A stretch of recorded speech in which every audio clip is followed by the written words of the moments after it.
Bonjour, je me présente, moi c'est Dr Jean-Claude Mbonichoula et mon collègue. Côté, c'est docteur Alain Habima, non?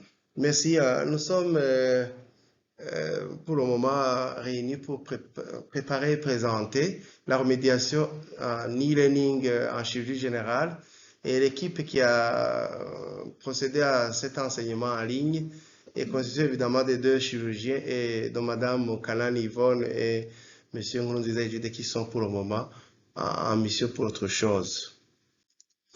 En chirurgie générale, comme pour les autres modules, les objectifs étaient au nombre de trois, avec comme objectif principal connaître les pathologies chirurgicales, leurs signes ainsi que la stratégie de leur prise en charge. De façon générale, en chirurgie générale, les pathologies chirurgicales responsables des signes typiques étaient réparties en deux groupes, le groupe thoracique et le groupe abdominal. Pour le groupe thoracique, ce sont des pathologies qui renvoient à une dyspnée et qui nécessitent au final une trachéotomie pour libérer les voies aériennes supérieures. Il était question pour l'enseignement de rappeler l'anatomie des voies aériennes supérieures et la prise en charge respectant l'ABCD pour la prise en charge des traumatisés de la région faciale, ce qui n'est pas très important pour les infirmiers des centres de santé. Pour le groupe abdominal, c'est là où on voit qu'on avait beaucoup de pathologies à enseigner. Et c'est là où se trouve beaucoup, évidemment, de gestes à faire pour le niveau des infirmiers de centres de santé. Et ces pathologies sont réparties selon les localisations en abdomen aigu, en pathologie proctologique et en pathologie pariétale, essentiellement constituée par la hernie. Pour le groupe abdominal, il est de rappeler que l'anatomie de surface de l'abdomen, autrement dit la connaissance des 9 cadrans de l'abdomen, reste essentielle pour la compréhension même de la douleur localisée dans la région. Et on se rappelle que l'abdomen est subdivisé en 9 régions sur 3 étages. Au-dessus on a de droite à gauche l'hypochondre droit, l'épigaste et l'hypochondre gauche. Au milieu, on a le franc, et de droite à gauche, on a la région lombaire ou le franc droit, la région ombilicale, le franc gauche, et en dessous, on aura la région inguinale ou fossiliaque, en fait, fossiliaque droite, hypogaste et fossiliaque gauche. Sur l'image d'à côté, vous voyez qu'il y a une caricature qui montre les organes intra-abdominaux correspondant à ces différentes régions. Autrement dit, un exemple simple, pour l'hypochondre droit, on voit qu'en dessous de l'hypochondre droit, on a particulièrement la vésicule biliaire et le foie. S'il y a une douleur localisée dans l'hypochondre droit, on pensera au problème du foie et de la vésicule biliaire. Un autre exemple très simple, dans la fosse iliaque gauche, on voit qu'il y a particulièrement le sigmoïde. S'il y a une douleur à ce niveau, on pensera à un problème de sigmoïde, ainsi que les ovaires gauche ou droit selon la localisation de la douleur. Donc ça c'est important à connaître parce que la localisation de la douleur dans ces 9 régions donne l'idée sur l'organe qui est touché à l'intérieur. Alors pour l'abdomen aigu, on a vu qu'on a 3 types de pathologies importantes. Et on va insister d'abord pour l'abdomen aigu sur l'abdomen aigu non traumatique. Pour l'abdomen aigu non traumatique, on reviendra sur l'appendicite aigu, qui est une inflammation de l'appendice localisée au niveau de la fosse iliaque droite, et la douleur est localisée au niveau du cadran fosse iliaque droite. Et vous voyez qu'on a montré sur cette image la section de l'appendice, parce que si on n'enlève pas l'appendice inflammatoire, elle va se développer en péritonite aiguë, ce qui va infecter toute la cavité péritonéale et compliquer la situation parce qu'il y aura des répercussions sur le plan général. Pour toujours dans l'abdomen aigu non traumatique, il y a des occlusions intestinales aiguës qui diffère des signes selon qu'on est au niveau du grêle ou au niveau du côlon. Mais en général, on a la douleur, on a les vomissements et on a toujours un arrêt du transit qui peut être précoce ou tardif selon la localisation de l'occlusion, le siège de l'occlusion. Mais généralement, on a essayé de montrer ces images pour montrer comment se présente le malade qui a une occlusion, il a mal au ventre, avec des douleurs qui irradient vers le haut, à point de départ abdominal. Il vomit précocement si c'est le grêle, tardivement si c'est le côlon qui est occlu. Et il y a un arrêt de transit précoce si c'est le côlon qui est occlu et tardif si c'est le grêle qui est occlu. Et en général, les autres pathologies au niveau, qui donnent un tableau d'abdomen aigu sont les abcès intra-abdominaux. Et les abcès intra-abdominaux se voient en particulier après la chirurgie abdominale. Ça peut se voir même avant. Par exemple, une appendicite qui se complique, un abcès appendiculaire, une cholécystite qui se complique, un abcès sous-hépatique ou hépatique, ainsi de suite. La cholécystite aiguë, les perforations digestives, ce sont des situations qui montrent combien le péritoine va réagir à l'irritation. Et on aura à chaque fois des douleurs localisées selon les cadrans qui sont intéressés par la perforation digestive ou la cholécystite également. Et en principe, les images qui sont illustrées sur cette diapositive montrent exactement les causes de ces cholécystites le plus souvent. Par exemple, pour la cholécystite, c'est en particulier lithiasique. Et la finalité consiste à enlever cette vésicule qui est malade et qui est remplie d'eau calcul. Pour les perforations digestives, en particulier ici chez nous, au Burundi et en Afrique en général, c'est l'estomac qui est beaucoup plus perforé ou le duodénum, en rapport avec l'ulcère. Alors qu'en Europe, en fonction de ce qu'ils mangent, c'est le plus souvent le sigmoïde qui est perforé sur base des diverticules qui sont normalement déjà présents, en particulier en Occident. Alors, l'abdomen peut être traumatique aussi. Et si c'est traumatique, on va avoir soit une contusion, soit une plaie. Si c'est une contusion, c'est la rate qui est rompue ou le foie qui est traumatisé en premier. Et on aura un tableau d'hémopéritoine parce que ce sont des organes creux, plutôt pleins, avec beaucoup de sang. Et le mécanisme le plus fréquent, c'est, il sait sur cette image où on voit une âne qui fait un point abdominal avec ses pieds. Et ça donne toujours des douleurs dans un premier temps. On ne voit pas de plaie au niveau de l'abdomen, mais quand on fait l'interrogatoire, on comprend immédiatement que c'est en rapport avec un traumatisme abdominal qui est fermé. Il faut toujours faire attention, quand devant un hémopéritoine, ça peut être une grossesse rompue, notamment grossesse extra-utérine rompue, chez les femmes en âge de procréer. Donc, il faut toujours faire ce diagnostic différentiel devant un hémopéritoine. Si ce n'est pas une contusion, c'est la plaie. Et pour la plaie, on aura des situations qui sont simples et visibles. Une plaie qui est extériorisée au niveau de la paroi abdominale du ventre. Et la plaie pouvant être secondaire soit en couteau, soit en n'importe quel objet tranchant. Et la plaie peut être pénétrante ou non pénétrante. Si elle est pénétrante, elle va jusqu'au niveau de la cavité abdominale avec le risque de blesser les anses, comme vous le voyez sur l'image de droite. Alors que sur l'image de gauche, la plaie reste dans la paroi abdominale et n'est pas pénétrante. Elle n'atteint pas les organes intra-abdominaux, mais ça fait toujours souffrir.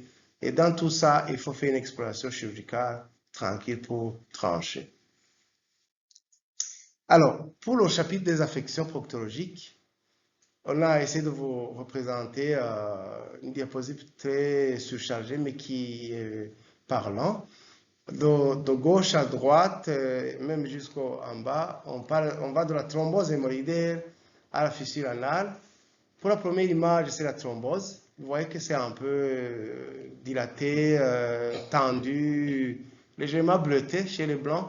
Mais chez nous, chez les Noirs, on ne va pas avoir du bleu sensible et visible. Ce qui vous le dira, c'est une douleur incidente avec impossibilité de se tenir en position assise.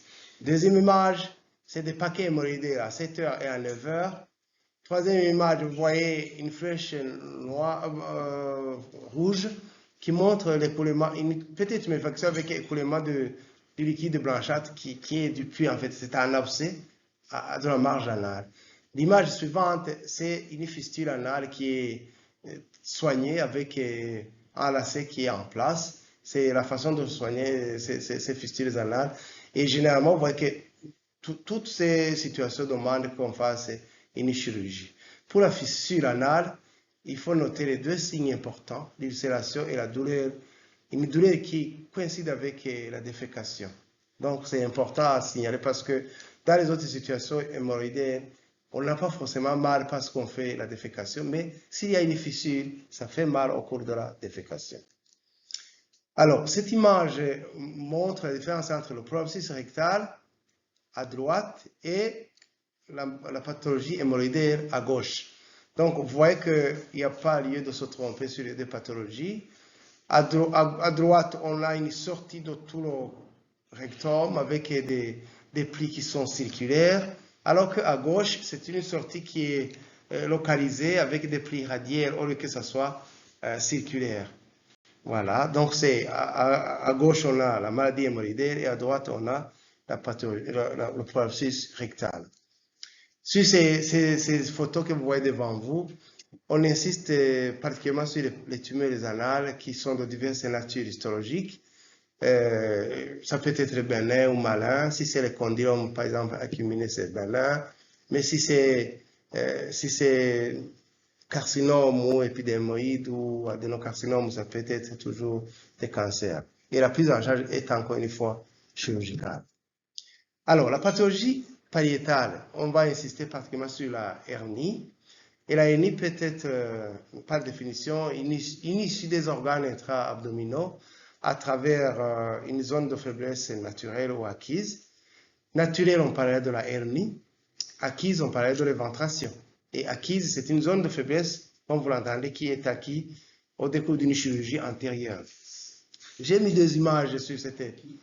Nous avons mis deux images sur cette diapositive et vous voyez que l'image de droite montre un malade qui a été opéré de son abdomen, de son ventre, avec une zone de faiblesse et une tuméfaction qui est là. Donc là, c'est une éventration.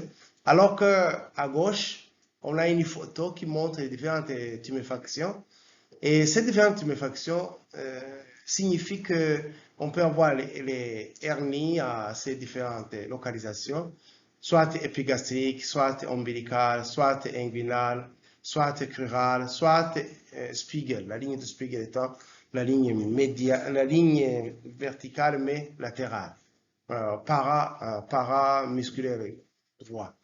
Donc, devant une tuméfaction, que ce soit de faiblesse naturelle ou de faiblesse acquise, il faut systématiquement demander à l'anamnèse les facteurs de risque qui vont de A, B, C, D, E, F, G.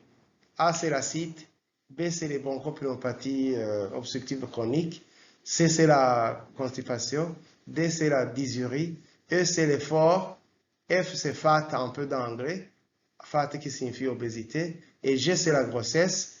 Tous ces facteurs sont responsables de la hernie, et si on opère la hernie sans gérer ces facteurs de risque, il y a toujours une récidive hernienne. Donc, il faut systématiquement demander les facteurs de risque de la hernie et les noter dans le dossier pour pouvoir prendre en charge ça correctement. Et alors, cliniquement, une hernie, c'est une tuméfaction indolore, réductible, impulsive à l'effort.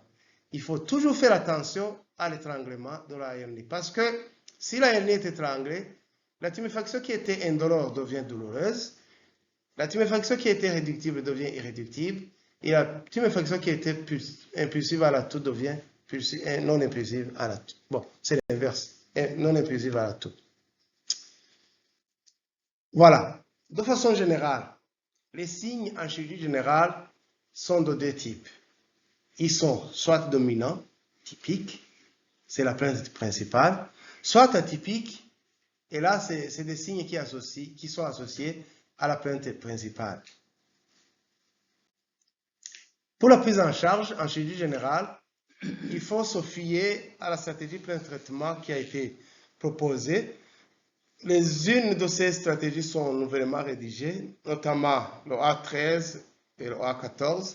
Les autres ont été améliorées, B1, B2 et A10. Nous avons choisi de juste vous orienter parce que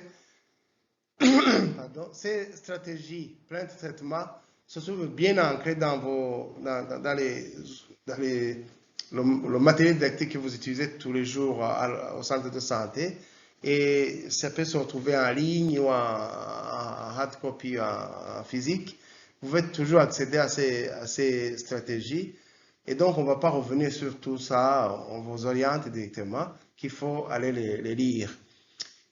Notez bien, le conditionnement pré-transfert est obligatoire et il est fait soit à base des antidouleurs, soit à base des antibiotiques, ou le conditionnement peut se faire par un geste éventuel, notamment par exemple devant un processus rectal, on le réduit manuellement et on envoie le malade chez le chirurgien pour la gestion de la suite. En conclusion, toute pathologie chirurgicale en chirurgie générale est réellement chirurgicale. Ce n'est pas que, par exemple, en neurologie, on peut donner des antibiotiques et améliorer une prostatite ou une orchite et s'arrêter là. En chirurgie générale, toute pathologie chirurgicale est réellement chirurgicale, de prise en charge chirurgicale. Quoique le conditionnement s'impose pour certaines pathologies, notamment en abcès, vous pouvez donner un antipyrétique, un antibiotique, mais la décision finale, c'est l'incision de l'abcès. Pour la hernie, si ça fait mal, on peut donner des antidouleurs, mais la finalité, c'est la chirurgie. C'est la raison pour laquelle on a jugé bon de vous dire que la référence en chirurgie générale est d'or. En principe, le travail doit être d'équipe pour améliorer la réussite. C'est pour ça que nous avons mis un groupe de gens avec une clé et qui pointe vers l'avant pour dire que le travail d'équipe, c'est toujours la clé de la réussite. Nous vous remercions infiniment.